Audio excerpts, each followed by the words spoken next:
Welcome back, everyone. I'm a little shocked. You watched our first video and you're back for more. I either respect you or you're a little crazy. All right, so we're gonna go in a totally different direction today, different part of the globe with regards to cuisine.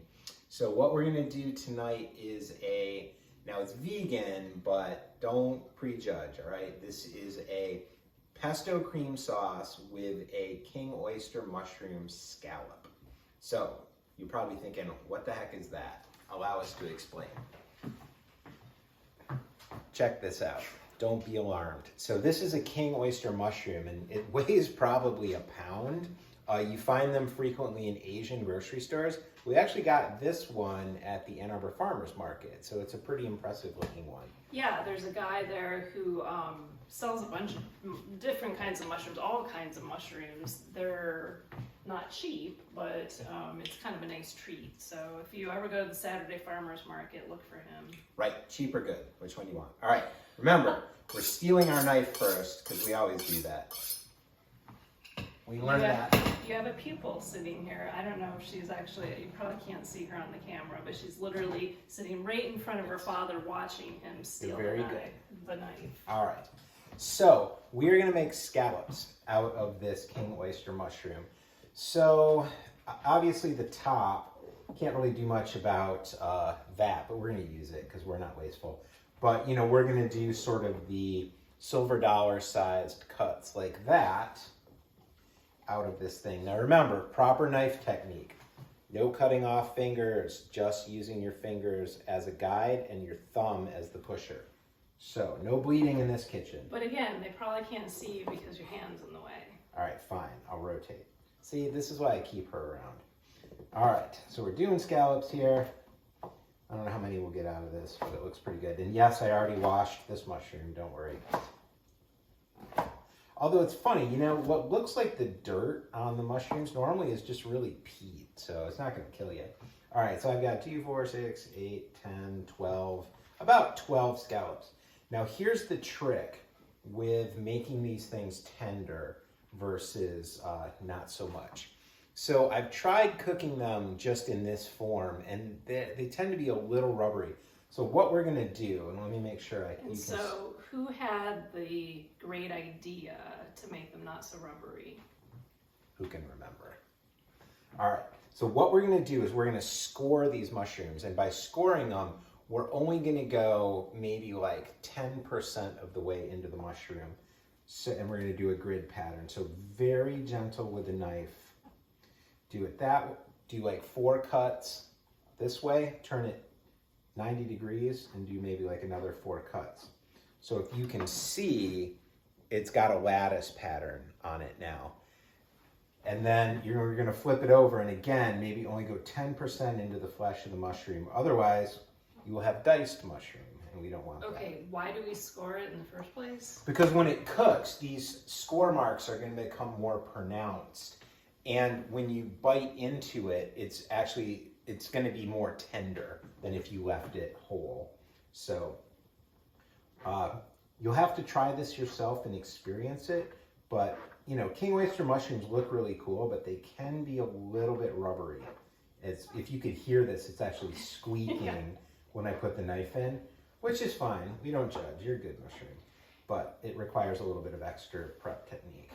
And we also have to give a shout out to our friend Ed, who introduced us to this idea of king oyster mushroom scallops for those of us who are not doing seafood anymore or as much. We were surprised. They're a really nice alternative to the real thing, to real scallops. Yes, indeed. However, a plain king oyster mushroom is pretty bland. So there's a poaching liquid in this pot right here. I just used some miso and vegetable stock. There's some kombu you can put in it, which is kind of like, it's like a nori sheet. It's a piece of seaweed. You wouldn't necessarily want to eat it, but it imparts a nice flavor. You can go nuts and put that in if you like, but I just did some straight up vegetable stock. The seaweed is also really good, high in nutrients. The nutrients that you don't get when you do eat a vegan diet, that if you ate fish and seafood, there are a lot of different nutrients that you get from those, and if you don't eat them, you don't get those nutrients. But if you eat things like seaweed, nori, kombu, that kind of stuff, then you can get some of those nutrients. And will you grab that little tub of the white miso so people know what this is? If you've never cooked with miso before, it's actually a pretty fun ingredient. It's full of umami flavor, so it really adds a nice kind of flavor richness to whatever you're cooking. And what is miso? So it's basically soybeans that have been fermented. If you've ever, similar to tofu, but a much different process, much saltier. Yeah, it's a paste. So if you've ever had miso soup at a Japanese restaurant, you'll realize that's about 20 cents worth of food cost, if even. But it tastes really nice. So if you've ever had miso soup, you know what miso tastes like. Somebody is not lying on her mat today, but she is like right in front of her father, being a very good pupil. She is really watching every move you make here. She wants to learn how to make this dish. Who are you, Sting? Watching every move I make? All right, that was pretty bad, I'll admit. Okay, so I'm going to get these king oyster mushrooms poaching, and while I do that, I'm going to have my lovely wife, Christy, explain to you what she did with her, and I will give her credit. Pesto is one of those things, and I'm pretty picky about. She's got the gift. Excuse me, dog. I believe when we met, you were buying store-bought pesto and using that, and I was like, the horror. All right. Why you gotta tell stories here? Which is kind of funny because he's certainly done that to me. Like, what was it? Pepper or something? You were like, oh, you bought pre-ground pepper? That's not gonna work. Yeah, I'm like, seriously? I don't know, yeah. So... Yeah. Seriously, yeah, I told her, all right, you know what? If we're gonna be in a relationship together, there will be no pre-ground pepper. And I said right back at you with the pesto. Yeah, okay. Because, I mean, making it from scratch is easy and it tastes way better. And now I make vegan pesto.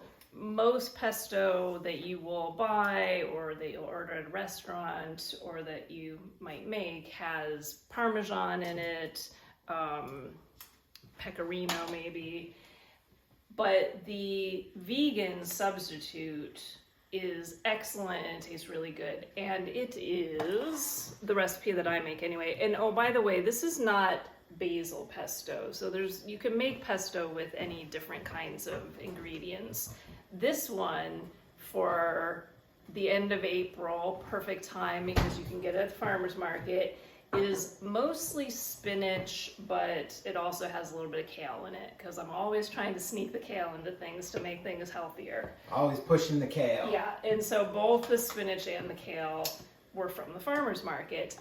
The substitute for the cheese and to give it some more protein is walnuts and nutritional yeast.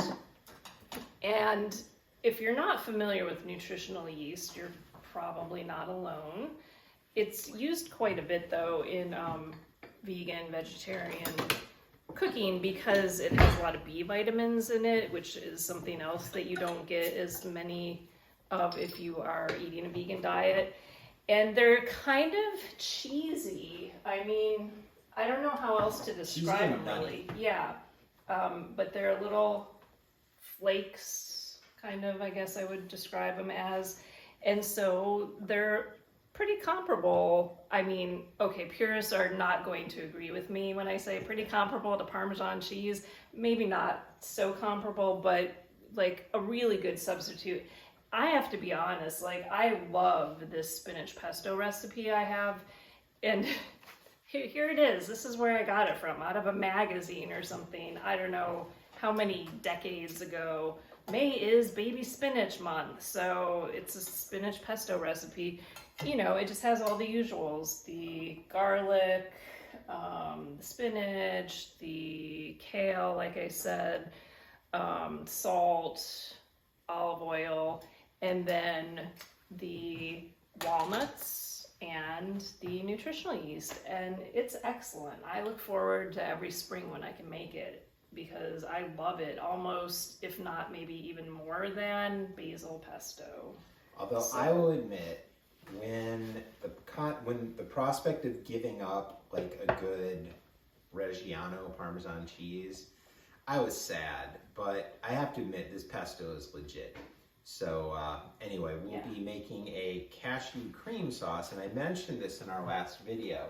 So just to show you what I'm talking about, and I don't care if you're a meat eater, you like dairy, whatever.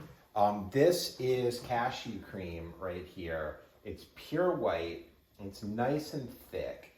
So how I made this was just taking a cup of raw cashews and soaking them in water, preferably overnight, but maybe at least 4 to 6 hours. Just put them in a bowl and soak it.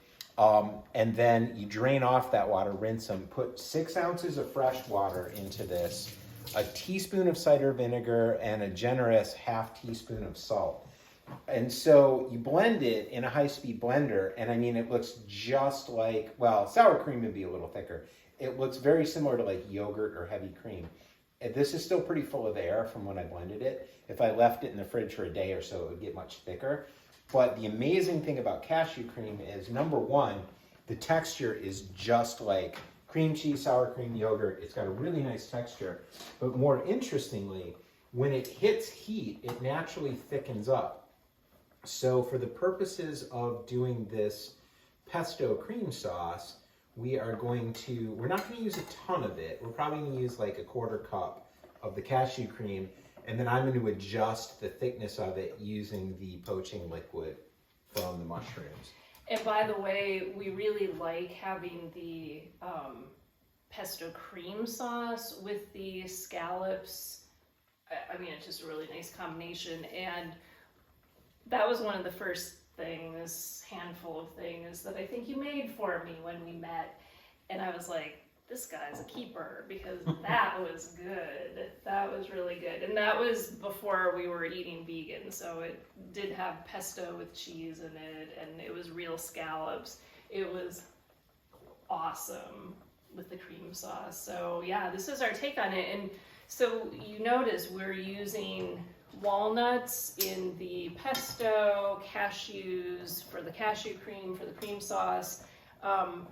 Nuts are a great way to get protein when you are a vegan, and really, like, I don't want to say sneak them into things even. It's not like we're sneaking them into anything, but we use them in stuff that you would not even realize that they're in. Like, people would eat that pesto and not realize there are nuts in it, or the same thing with the cream sauce. So there's our protein for this meal. Yeah, pretty nice. All and right. I never thought that I would be that person who's using all kinds of nuts all the time in cooking, like a hippie, soaking my nuts overnight for some dish, but I am, and it's good. I'm tempted to leave this one alone, Yeah. but you're just the right amount of hippie. Thank All you. right, this is good. Okay, so these guys are almost done poaching, and then we'll fire up this saute pan and start setting some shit on fire, which is why you're all here.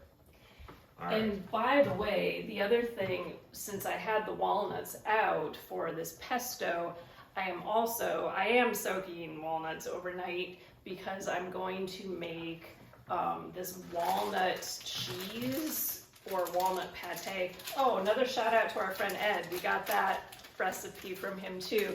But it's like a walnut pate or cheese that is so good that even my non-vegan, we can't believe you eat vegan, you're so high maintenance family has requested us to make that one because they liked it so much the first time. So freaked me out. yeah, so that's a really good, an easy recipe to make. It's the same kind of thing where you just put it in the food processor and blend it all up, stick it in a container, stick it in the refrigerator overnight, and the next day you can just start eating it.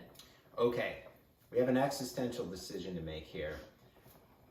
Love my wife. She likes this beautiful linguine broken in half. Yes. I'm all about the practical. It's way easier to eat that way. I hate doing what's that movie, the Disney movie with the two dogs eating the piece of pasta, it's too long. I don't like that. So we're gonna break this pasta despite my fundamental objections on every level. All right, so I know I said I just like watching things, but pasta is one of those things where I actually set a timer for, because somebody went through the trouble of cooking pasta however many hundreds of times and figured out the right amount of cooking time, and there's not very many variables that are going to affect that. So the trick is really just to make sure you have enough water for the pasta. This is pretty basic, but you really want to have like 3 or 4 times as much water as you do pasta. Otherwise you get starch soup and your pasta all sticks together. So I'll keep stirring it like this with a perfect pasta stir, which, by the way, I love the fact that this hole in the middle is designed to measure out exactly 1 serving of pasta.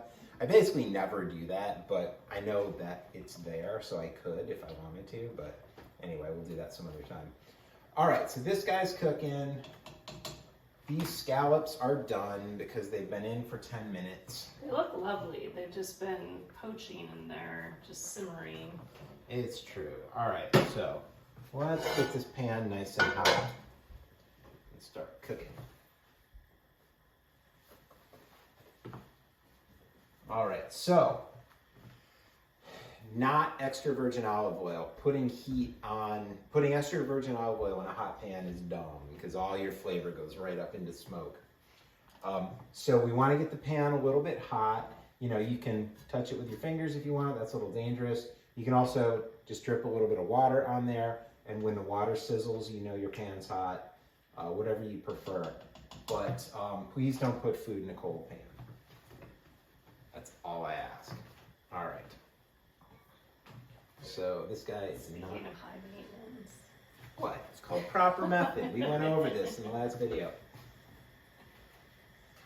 It's also called the fantasy of thinking that you're marrying a chef and he turns out that it's actually kind of annoying because he's a stickler for method. All right. Shall we share some of those stories? By all about means. Early on in our relationship. Wait, let me get a glass of wine ready.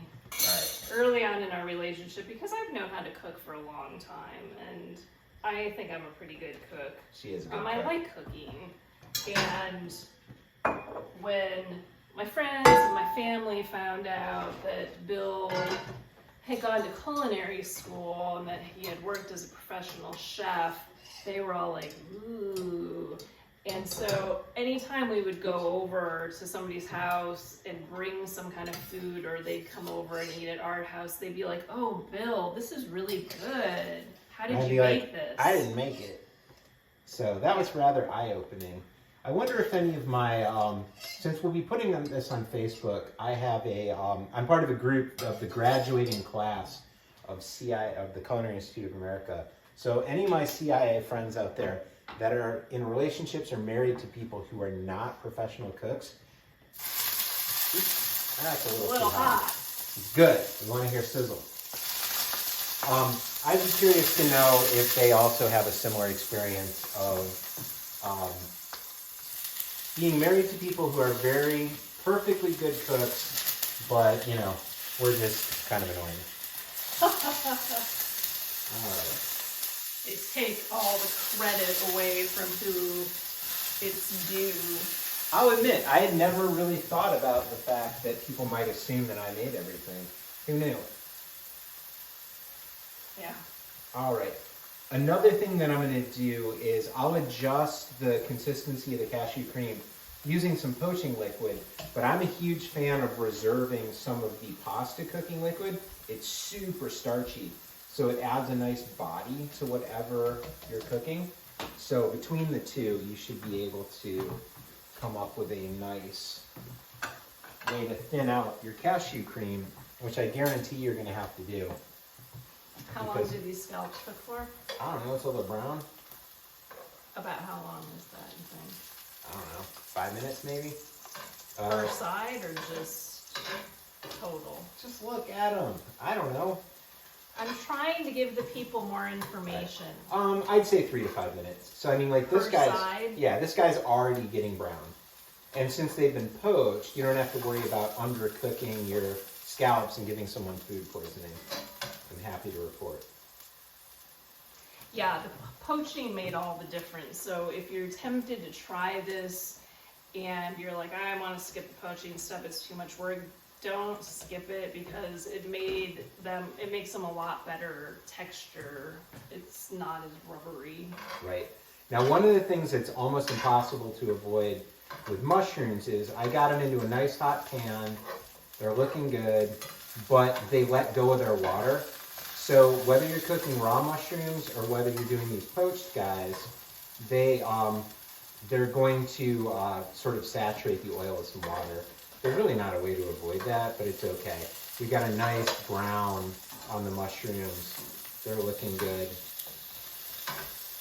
I don't know if you can see that. They've got a nice color to them. Yes, golden brown, they do look good. All right. Cool. So as soon as these guys are nice and browned up, and you can really see how the scoring marks have separated. Yeah. So that's going to be nice when we have the final presentation. And don't forget, when you're ready to add the pesto, I made a double batch because I like to be efficient. And so if I'm doing something that is good for freezing, I'll make a double batch like the pesto, and then just put the other, put the other half in a Tupperware container and freeze it. So we can pull it out when we don't have as much time to be cooking and use it. Right. All right, so this pasta should come off almost exactly at the time that these guys are done. So timing, of course, is a big issue. Big issue. I think it's an important issue.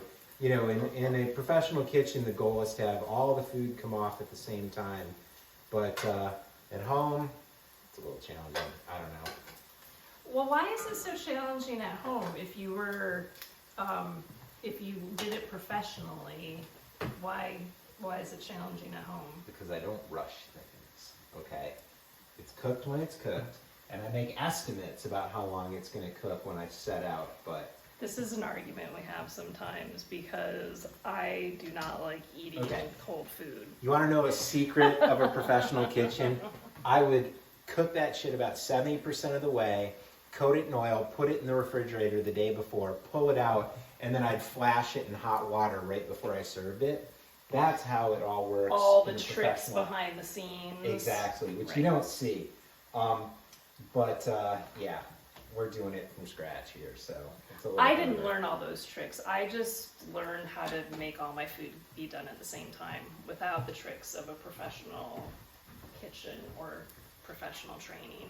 I don't want to take the magic away, but on a professional line, you couldn't afford to take this much time to make somebody's dinner. Oh, would you kill that, please?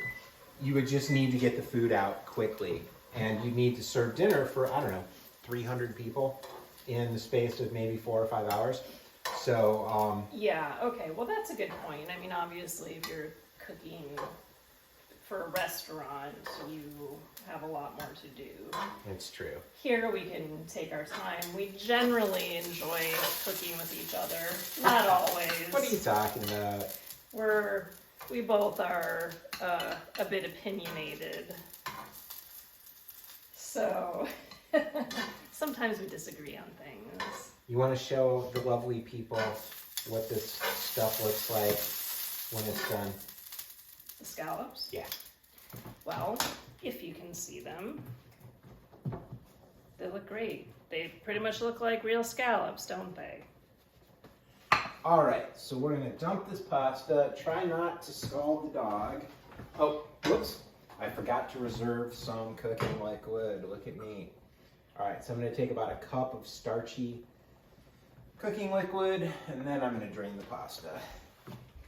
And you can only see the very top of the dog over here, but she is in her favorite spot, right in front of the sink again, so that when you're carrying things like boiling water over to the sink and pouring it in there, you have to be careful that you don't spill it on her. Now, can I highly recommend burning some of your nerve endings off your fingers so you can pull pasta out of a hot pot and it's not that big a deal? Do you want this? Oh, these are on. Do you want this on still? Well, actually, you know what? I'm going to move it over here, and then we're good. Yeah. Okay, so I'm going to start off by adding some of this cashew cream. So you can see, I don't know if you can see, but there's a nice fond. There's a nice sort of like brown on the bottom here. And so I'm going to go ahead and add cashew cream to this. I don't know, maybe like a quarter cup or so, maybe a little bit more than that. But as soon as I add it, it's going to thicken up. So I'm going to start with some of this hot liquid here. And it should be that hot? I mean, it doesn't have to be, but I just sauteed the scallops in this. So, but can you see how it's like... I would just be afraid I would burn it. You see how it's sticking to the bottom of the pan here? Is it supposed to do that? Yeah, it's fine. It's gonna take a lot of liquid. It's really funny how quickly this stuff thickens up, which is why I'm so interested in it. And then, you know, just pull it off the heat if it seems a little too hot. And I have to be honest, I actually am enjoying watching this because he usually makes this and I'm over sitting on the couch reading a book or drinking a glass of wine or something.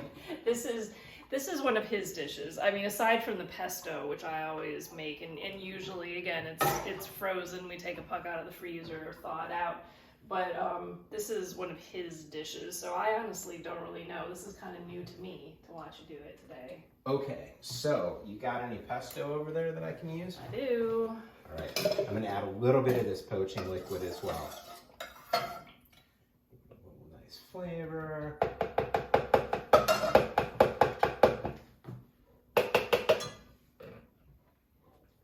And it's weird, this cashew cream just kind of keeps thickening up.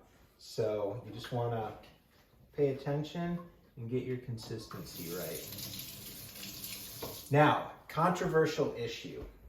Should you ever apply heat to pesto? I mean, obviously the answer is yes, because if you've ever had a pesto pizza or something like that, you know, that goes in the oven.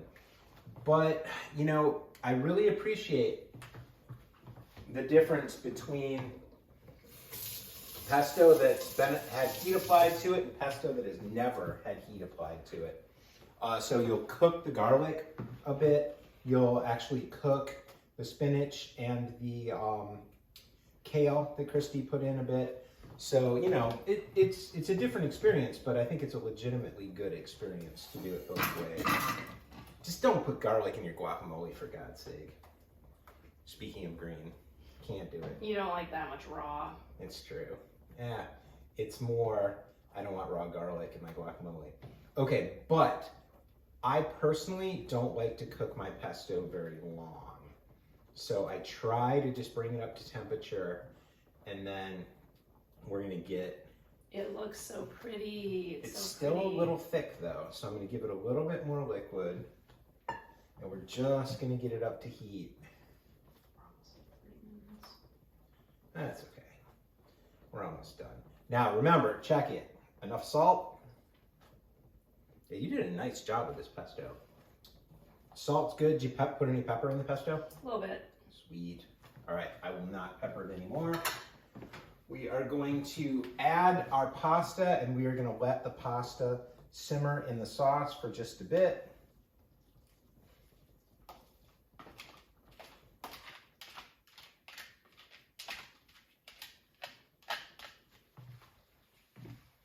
And we did a half a package of linguine, right? We did. We did not do a full. So 8 ounces of raw will cook up to 16 ounces of cooked, roughly, give or take. And I just like linguine, but obviously you can use whatever pasta you want. It's true. I'm also a big fan right now of this stuff called Bucatini, which we have in the cupboard. It's like a hollow spaghetti, so it actually absorbs sauce on the inside of the pasta, which is pretty cool. Problem is, people are using it as sustainable drinking straws. So I know that there's a bit of a Bucatini shortage right now. So thanks a lot, people. But hopefully, I've still Better been than able, using plastic straws. yeah, I've still been able to find it at places like Plum Market. So I have faith that you can find it too if you look for it. Okay. But honestly, I didn't like the bucatini with the pesto as much as with the red sauce. I don't know why, but I just didn't. I really like the linguine with the pesto. Did you get rid of my cutting board? It's right here. What do you need it for? So I need that plate for plating this up. So I'm going to move the scallops onto the cutting board, Right. and then we are going to have dinner. I don't know about you, I always take the dirty plate. Save the nice plate for my wife. She's a little bit more proper than I am. It's true. All right, let's do this. So, look at this beautiful, rich, green pesto pasta. Thank you, Christy. Not a single bit of dairy product in this thing anywhere. And I'm telling you, try the spinach pesto with the walnuts. It's just got really good flavor. Trying to do this so I don't spill anything in our range. How many scallops do we get? So it'll Did be, you count 'em? one of us gets 6, one of us gets 7. Not even. What? I know. Well, you know what? One of them's a little ugly, so you can just kick that one back if you want. Yeah, that's the 7th one. You can have that one. There you go. All right. You want to arrange the scallops, please? With my fingers. Anyone who's afraid to put their hands on the food, they have issues. Use your fingers. Wash your hands, use your fingers. How do you usually do it? Do you just plate it like this? Okay, move over. It looks prettier when you do it. It's okay. All right, so remember, people eat with their eyes, so try to do a nice presentation. And we have our scallop pesto cream pasta. So I hope... Vegan. Yes, vegan, although you don't have to tell anybody if you don't want. So, hope you enjoyed this lesson. This is a staple. We really enjoy it, and I hope you guys will try either something similar or go ahead and just make the recipe. Let us know if you try it. Great. So, thanks everyone. Hope you have a lovely evening. Cheers.